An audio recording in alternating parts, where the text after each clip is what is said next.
Hi, I'm Chris and you're watching The Greek Car Geek. Now, I'm sure you've all heard the sentiment when it comes to cars built by Porsche's GT division that all the most desirable cars are impossible to get. True to this belief, every time Porsche announces a new limited edition or GT car, there's a vocal minority poised ready to comment about how Porsche, driven purely by greed, is making an ultra-exclusive car for the uber-wealthy and powerful, and they're jacking up the price and thereby their profit margins and making far fewer cars than could possibly meet the demand in order to make them more desirable. But is this really what's going on? Is making any limited edition or GT car Porsche makes in comically and frustratingly limited quantities driven purely by greed? Are Porsche's motivations as nefarious as these comments might suggest? Well, let's take a deep dive into why I believe that not only that's not the motivation, but why Porsche, at least for some specific cars, has their hands tied when it comes to production numbers. First, let's delve into some basics around regulations and car manufacturing. The term homologation, from the Greek word homologeo, or omologato in Italian, sorry Italians, which fun fact is the O in the Lamborghini Huracan STO, means to agree. In this case, some official authority giving their agreement or approval that a car satisfies all the rules and regulations of that state or country. Car manufacturers want to sell their cars in as many markets as possible. They're a business, they have to make profit. But there are so many differing rules and regulations around cars that it would be impossible to homologate a car tailored to each specific region. So what they do instead is homologate them to the strictest restrictions, so the cars can be homologated globally. For example, if California has the strictest exhaust noise restrictions, then all cars will aim to pass for California.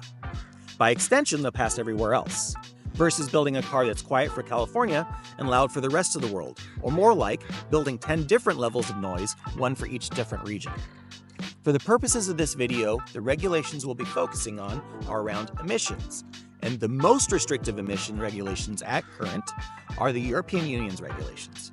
Regulation EU 2019/631, passed into legislation in 2014. These new regulations set emission targets for all manufacturers of a certain size that all new cars built between 2020 through 2024 to meet a fleet average CO2 emissions of 95 grams per kilometer. Additional regulations set a stricter target from 2025 through 2030 of 80 grams per kilometer. Now let's look over this table showing the emissions for most of the models that Porsche currently produces. Manufacturers like Porsche need to delicately balance out how many allocations they're releasing of each of the higher emissions cars to each of their markets. Now, imagine you're Porsche, but instead of cars, you make lemonade. And in this fake world where Porsche makes lemonade, there are regulations around how many grams of sugar you can sell each day. For the purposes of this video, you're allowed 50 grams of sugar sold per day as an average of all the drinks sold. You sell 5 different types of lemonade. You have super sweet at 300 grams of sugar. You have pretty darn sweet, which has 200 grams of sugar. You have semi-sweet, which has 50 grams of sugar. You have Where's the Sweet, which has 25 grams of sugar. And you have sugar-free, which has a zero sugar sweetener substitute. So with the sugar contents of these drinks and the max average of all the drinks you can sell at 50 grams of sugar per day, it limits how many of each you can sell per day.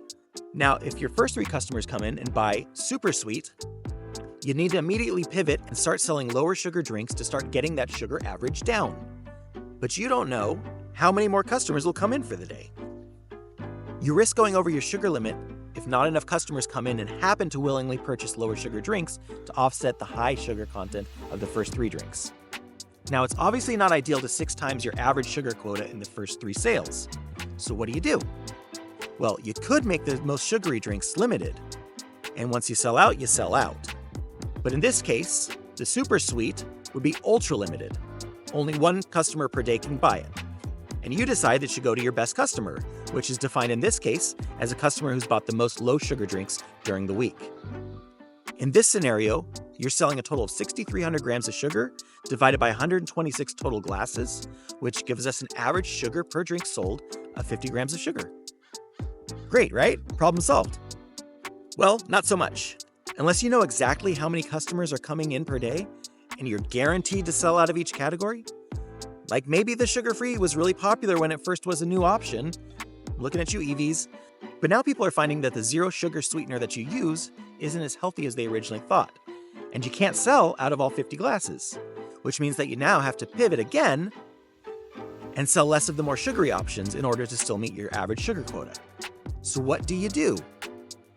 You keep the glasses available per day limited, but you don't make available glasses of the more sugary drinks until customers come in and purchase the lower sugar options first. Then, after a certain number of the lower sugar options get purchased, you can make some of the more sugary options, while still limited, available for purchase.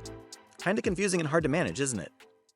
At the end of the day, you're a business and you want to sell as many glasses of lemonade as possible, but you're restricted in what and how many you can sell by these hypothetical restrictions.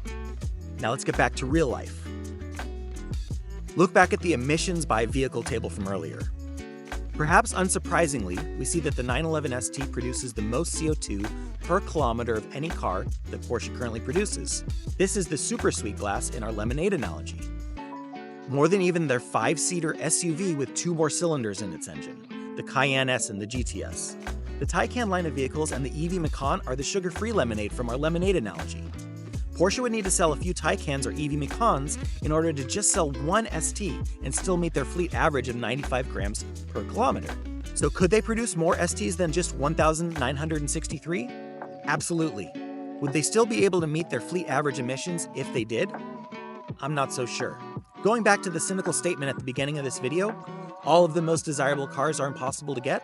Well, if you look at the most desirable cars, they're the naturally aspirated, highest emissions vehicles that Porsche makes. So, back to the original question.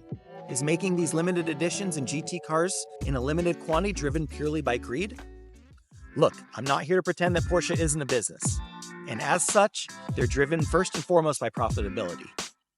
But I believe that the answer is complex and multi-factored. And it's not solely based on keeping the best cars out of reach for mere mortals, so they're more desirable or to cater to the uber wealthy and powerful. Look, I recognize that many believe Porsche could do a better job of how and to who they allocate these limited edition cars.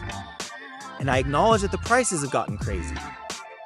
And where once people looked to the Porsche 911 as a driver's car that someone that was merely successful could attain, and not just the ultra-wealthy, is becoming more poignant in a time in our country and in the world where the wealthy inequality gaps between the haves and the have-nots are getting larger and larger. But then again, I'll probably never have the opportunity to own a $3 million Koenigsegg Jesko, and I definitely won't have a $20 million McLaren F1 sitting in my garage. And I would bet that the vast majority of people are in that same boat with me. But I haven't seen nearly the same cynicism and outright hate towards those cars in the comments section as the ST, a $290,000 car. And so I have to believe it's not just about the price, but more that it's something that many look at as something that should be attainable and isn't. But that's for another video. But let me know what you guys think. Whether you disagree, agree, please sound off in the comments. And if you liked this content and want to support my new channel, please give me a like and hit that subscribe button.